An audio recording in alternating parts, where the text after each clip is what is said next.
Hello, magandang araw po sa inyong lahat. Sa mga kababayan po natin, meron po akong malungkot na balita sa inyo. Malungkot po siya pero kailangan niyo pong malaman kasi it's very important, especially po sa mga kababayan nating turista. So ano po nga ba itong balitang to is it's about the application of work permit inside the country. So sabi ng IRCC, Canada ends temporary public policy allowing visitors to apply for work permits from within the country. So, tinigil na po ng Canada, Government of Canada, yung pagbibigay ng mga work permit sa mga turista. So, inintroduce po siya noong August 2020 para matulungan po yung mga bisita dito nung nagkaroon ng pandemic. Okay, so dahil hindi sila makaalis ng bansa, so pinagbigyan sila ng government para makapaghanap ng work dito while pandemic is ongoing. So under this policy, visitors in Canada could apply for work permit without having to leave the country. So that's a very good one.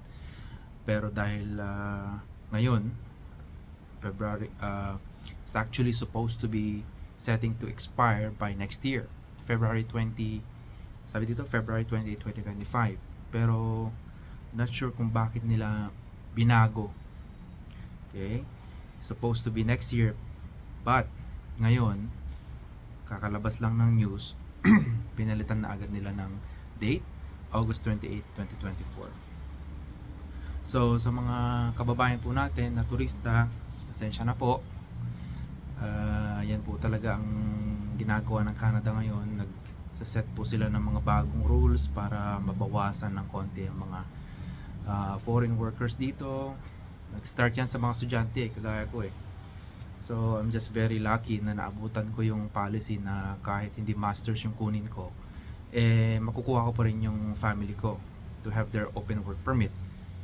Okay. And ngayon kailangan mo na maging masteral o makakuha ng masteral, sorry, para madala mo yung family mo dito. So anong pwede mong gawin? Ang magandang gawin dito is either lumabas ka ng country at mag-apply ka legally outside Canada, or you can find other pathway.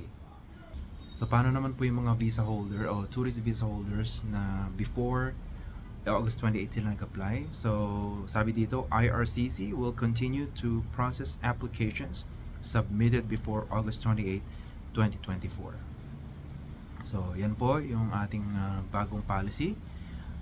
Sana po makapaghanap po kayo ng bagong way para makakuha kayo ng work permit dito.